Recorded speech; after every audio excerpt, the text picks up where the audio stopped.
Hey everyone, my name is AJ Lindsay. I am an electric guitar player in the Dallas-Fort Worth, Texas area. I want to make this video to talk through my current pedal board setup. I play primarily for my local church around here, so I have set my pedal board up in a way that has allowed me to get all the tones and sounds that work great for a church environment. I have played electric guitar for about 9 years now and played at many different churches throughout that time. I've had many different iterations of what my pedal board should be, but I'm currently at a place where I feel like I've completed it. It gives me everything that I want to get out of it, but it definitely was not an easy process nor a quick process. I spent many years buying and selling and using different kinds of pedals to find the current setup that I have. So this video is gonna be for anyone who was like me many years ago who wants to get into playing electric guitar at church but doesn't know really where to start or what an end goal should be in regards to building a pedal board. I also kind of pride myself on making mine relatively cheap. Some pedal board videos out there are thousands and thousands of dollars, and mine is not that, but it gives me all the sounds that I want to get out of it. So let's dive right in.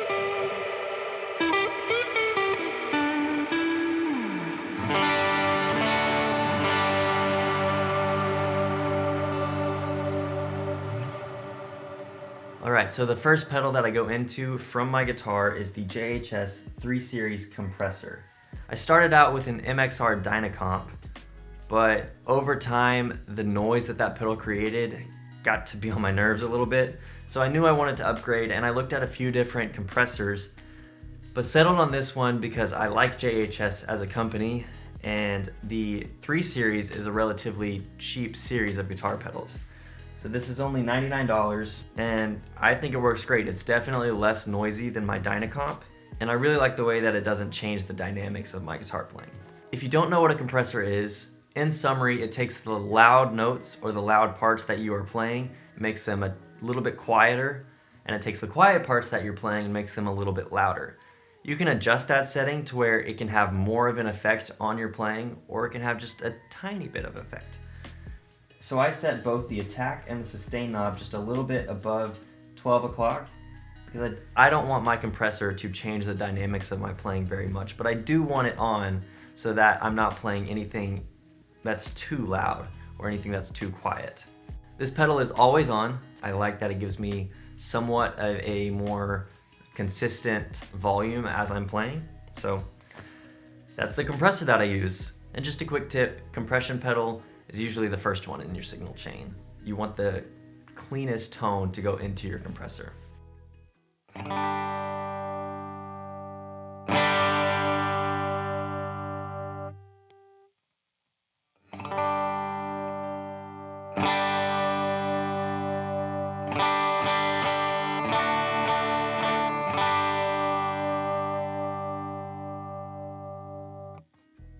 After my compressor, I go into the TC Electronic 7-Up, or 7-Up as I sometimes accidentally say.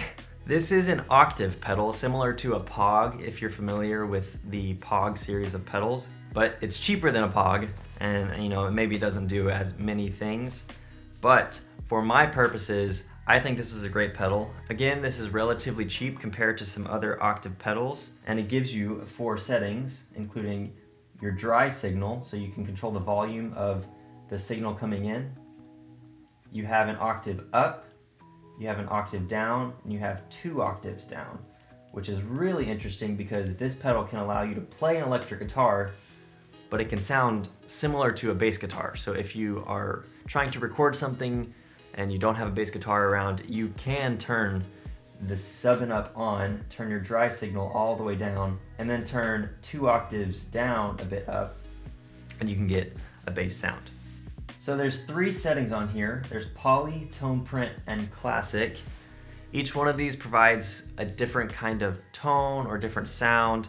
I'm a fan of the Classic one. It gives me just a clean octave up or a clean octave down. I rarely use the 2 octaves down. It just kind of muddies up the sound a little bit. But if I'm playing some really heavy lead line and maybe I need to fill up some more sound, so to speak, I can turn on the 7-Up with an octave down, maybe an octave up if I want, and it can really take that lead line and make it just much more full. I don't use this pedal very often.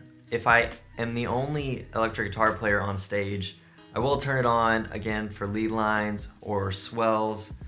But if there is another electric guitar player and I'm using this with an octave down, my sound can kind of compete with, let's say, a rhythm electric guitar player.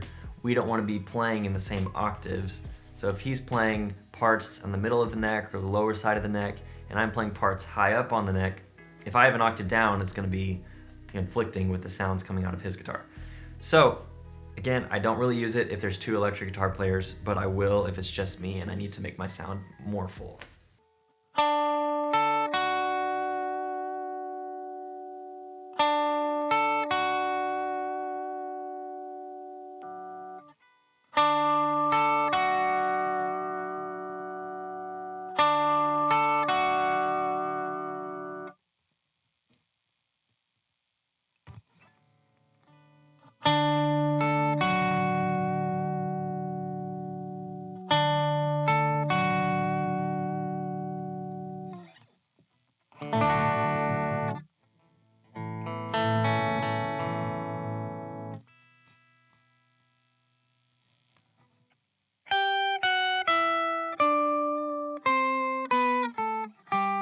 So that is the 7-Up. So moving into my two overdrive pedals. If you don't know what a drive pedal is, these add gain to your guitar. It makes it a bit louder, makes it a bit dirtier. So if you're listening to rock and roll or heavy metal, there's a lot of drive going into that. And for a church environment, sometimes you have to play a lead line that needs to stick out a bit more, needs to be louder, needs to be a bit dirtier. So that's what overdrive is from. Or even if you're playing a rhythm part, you want it to be louder, more full, get a bit chunkier. So that's what an overdrive pedal does.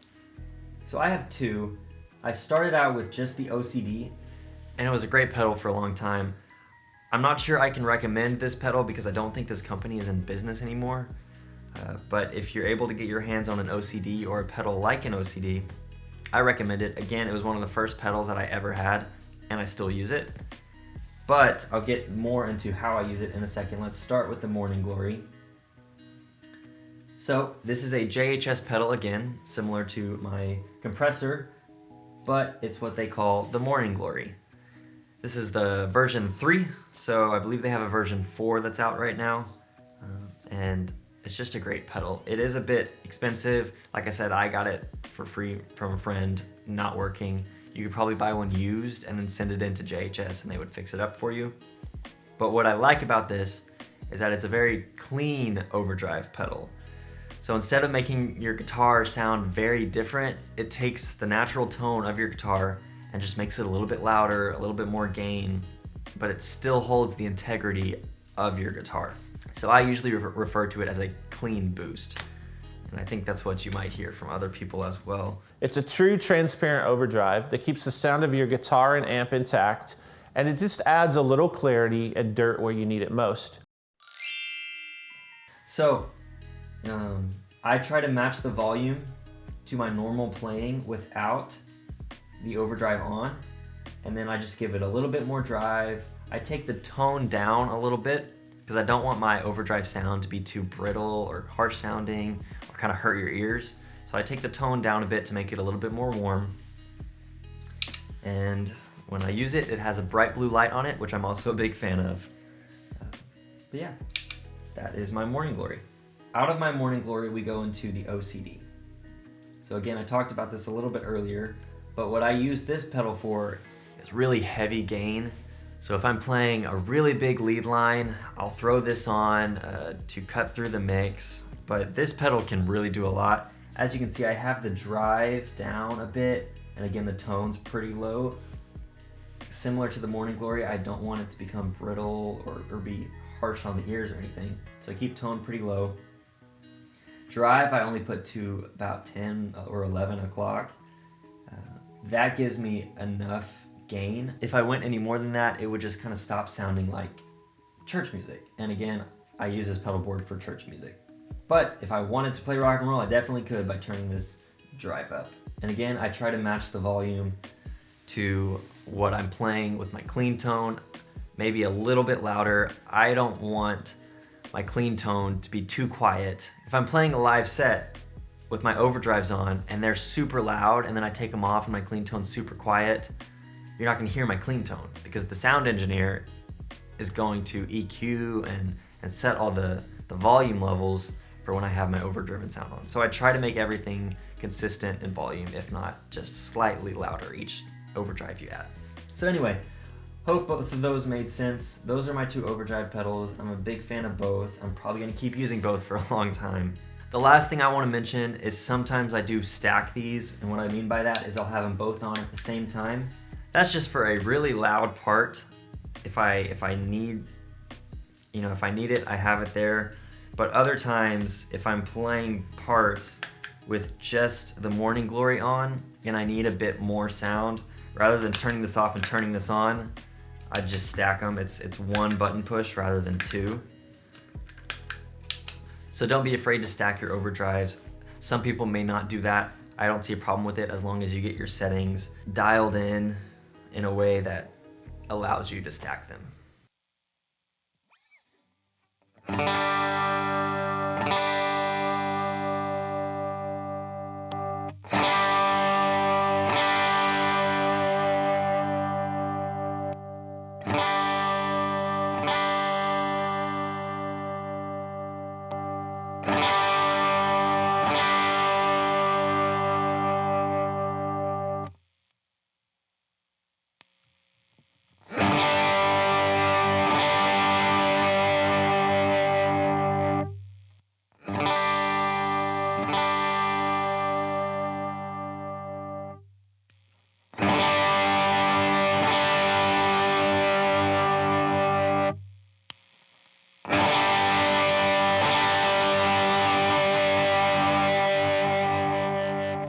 So out of my OCD, I go into my Dunlop volume pedal. So this is the mid-size one. I think it's the most recent purchase for my board. I used to have a bigger version that I had for many years, and it still worked. I just ran out of space on my board. It's a bit longer than this one, so I bought this one instead so that it would fit on my board. But I am a big fan of this volume pedal.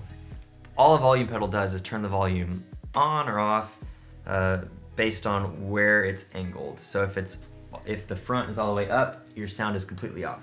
If it's flat, your sound is completely turned on. And you can use a volume pedal to swell sounds in slowly, and in church music, that's a really popular thing to do. But what's also great about this volume pedal is that it has 3 outputs, so to speak. It has one output that can go directly to a tuner. It has one output that continues your sound along your signal chain, but it can also be used as an expression pedal.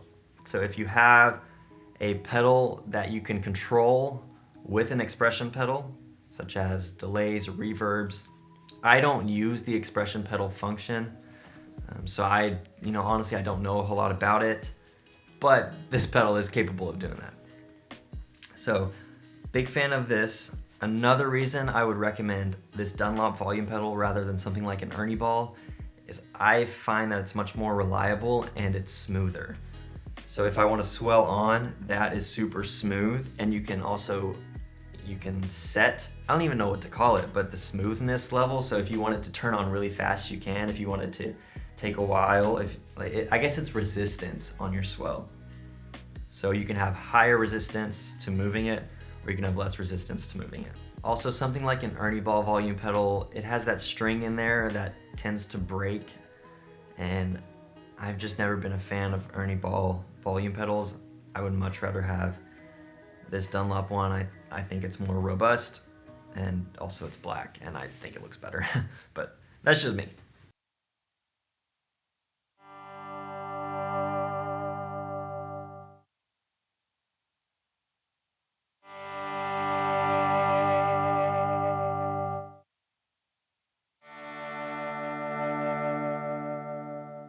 So out of my volume pedal, I take a line to my tuner, which usually this is always on. This is just a Boss Chromatic tuner. It keeps my guitar in tune. Who would have thought? Not me. But also out of my volume pedal, again, my sound splits into 2. and it goes over to my favorite, well, I don't know if it's my favorite pedal, but I really like it a lot. I wanted a chorus pedal for a long time, and I really wanted this one specifically. It is a bit pricey. I bought this one used on Reverb, and it works just fine. But this is a chorus pedal. If you don't know what a chorus pedal is, it's a little hard to explain without hearing it, so I'll probably play a little demo here in a second. But it takes your sound and just modulates it, makes it kind of warbly. It turns it into this stereo image where you can hear like some modulation in one ear and some in the other, and it can kind of move back and forth. It's very strange. It works best if you're wearing headphones or if you have a nice studio monitor setup. But how I use this pedal is I'm coming in mono, or one signal in and two out, or stereo. I do not use a chorus effect very often. There's some songs that use it. For example, Homecoming by Bethel, the intro to that has this kind of calm electric guitar part that has chorus on it, and I have used that before. But what I normally use this is for a stereo widener. So when I turn it on, it can take my sound and move it to the stereo image, and it's kind of hard to explain, but in order to get that, I have my depth and rate at about 10 o'clock. My lag, it's called lag, but what I find that it does is it makes my pedal sound more chorusy or less chorusy. So I keep it pretty low because I don't necessarily want a chorus effect all the time. And again, I just want it to widen my guitar. And then this one, I kind of change it on a daily basis. I'm not sure what this even means. DCV. I'm not even gonna try to explain what that means, but I keep it just around noon. And then there's also division and shape. So division is just it's either quarter note, dotted, or triplet, or an eighth note. I keep it down on an eighth note, and you can tap in a certain tempo. That's also what the rate knob does. So the higher the rate knob, the faster this is gonna flash. The lower, the slower. You can also tap into tempo, which is cool. But I usually just leave it on the same rate for every song. The whole tempo thing doesn't really matter when it comes to this pedal, at least how I use it. And then for shape, there's a normal sine wave, there's one that goes to points, and then there's one that's kind of wobbly up and then straight down. I keep it on the middle one, it's just points. I don't know the technical terms to these things, I just know it sounds good, and these settings right here sound good to me. So if you are looking to buy a chorus pedal, definitely recommend this one, or at least get a stereo chorus pedal, because that whole widening effect completely changed my tone. So I definitely recommend having a chorus pedal, but again, this is one of the later pedals that I bought. If you're starting out, you don't need a chorus pedal for a while, but eventually, I recommend it.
So the next thing that I want to talk about is my Whiteboard, which is kind of a unique thing. I haven't seen anyone else do it, but I was able to trim out this piece of metal whiteboard from a desk that I got at IKEA a long time ago.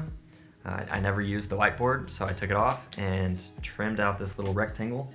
So now if I'm playing a live set, I'm able to write the names of songs on it, as well as the key or the BPM, just so that if I forget anything, I can look down at my board, which I'm already looking at a lot, and I can remind myself, you know, what song is coming up next.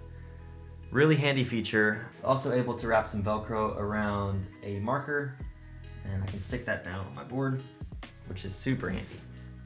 And then of course we have an Altoids box for obvious reasons.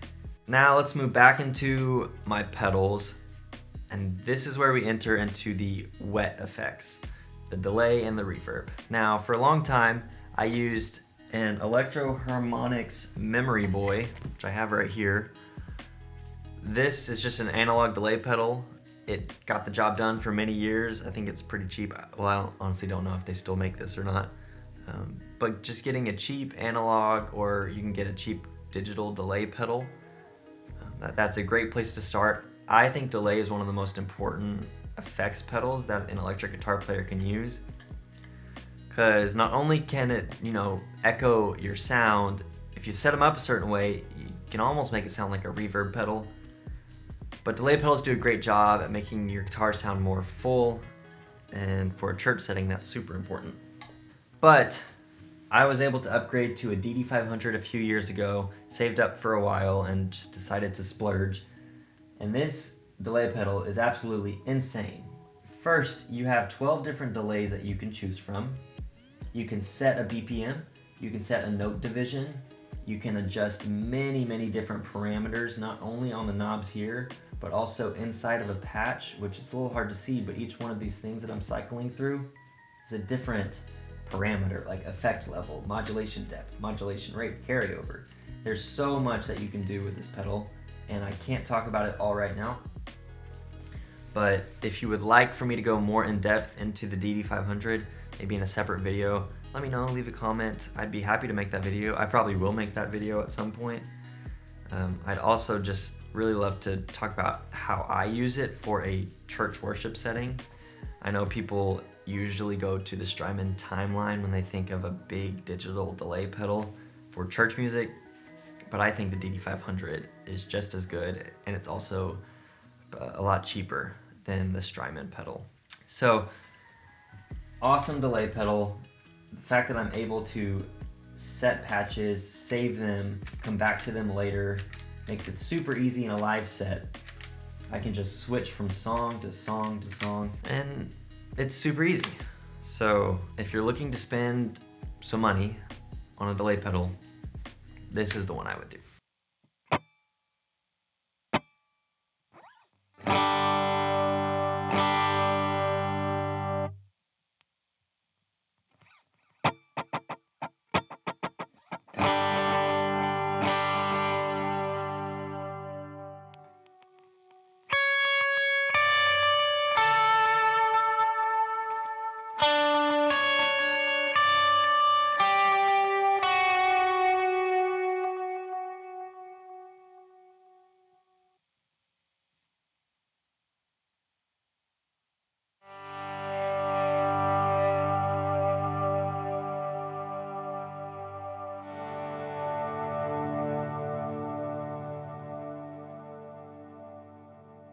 But after the delay pedal, we go into the RV500, which is a reverb pedal. It's the same company as this. As you can see, they look very similar, just different colors.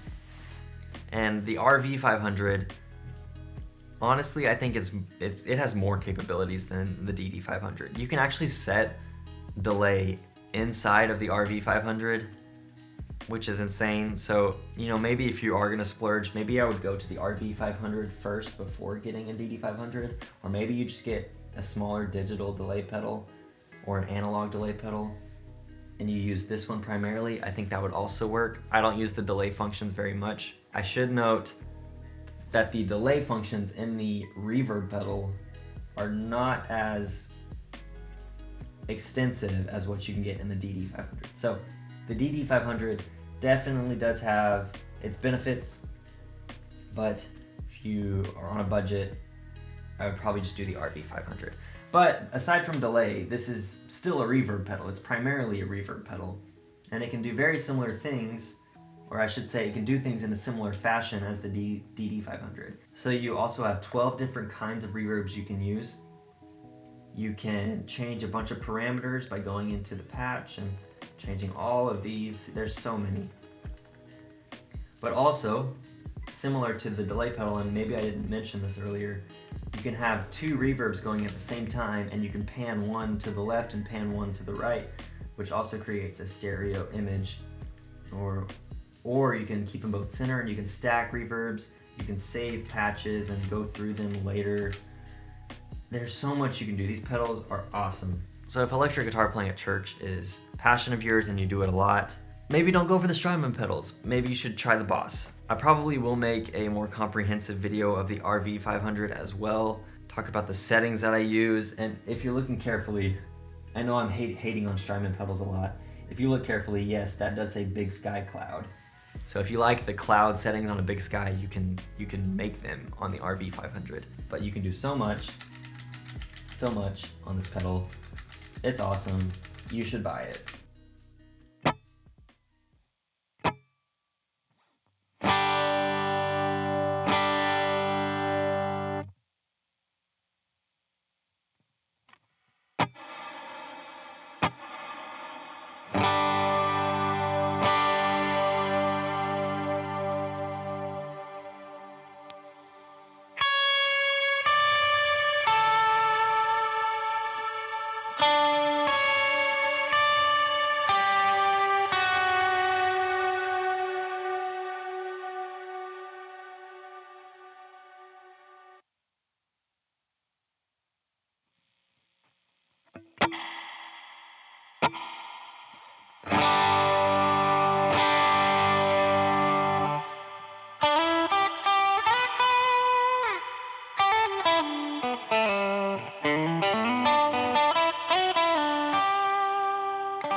Okay, so that's all my pedals. After that, usually you would go to some form of amp or amp modeler. So for a long time, I was a big tube amp guy. I had an AC15, well, I had an orange amp first, and then I had an AC15, and I would carry those to whatever church I was supposed to play at, or even if it wasn't a church service. I would just carry my amp somewhere. I don't know if you've ever picked up an AC15, but it's pretty heavy. I live on a 3rd floor apartment now, and so getting it up and down the stairs was quite insane. But I was against amp modelers or digital amps for a long time. But eventually I had a friend recommend the Strymon Iridium. So I looked into it, and it's insane how far amp modelers have come. When I listened to demos of this pedal, I thought it sounded great. You know, I had pushed off those feelings for so long, but I couldn't do it anymore, and I caved, and I bought an Iridium, and I'm able to stick it on my board, and it's small, and I don't have to take an amp with me anymore. So maybe I should clarify, if you're not sure what this is, it's essentially a digital amplifier in a box. So I can turn it on, I can set a preset as my favorite, and use that wherever I go. It's stereo in and stereo out. You can also download different IRs, is what they're called, or impulse responses, online from popular guitar players. You can download them onto this, so you can make yourself sound like an amp used by a popular guitar player. You can set, there's EQ settings, reverb, level, drive. You can do a lot with this pedal. It's really cool. I'm so glad I bought it. It saved me from carrying my amp wherever I went. So now when I go and play somewhere, I have my guitar case and I have my pedal board bag. That's it. And honestly, that's just, that was a life changer. So that's my pedal board. I'm pretty proud of it. It took many years to develop this collection and figure out a layout that worked best for me, and you know, one that was easy to use and easy to take somewhere, plug in. I'm just really proud of this. So if you have any questions, please leave a comment, and you know, thank you for watching. I look forward to making some more videos this year.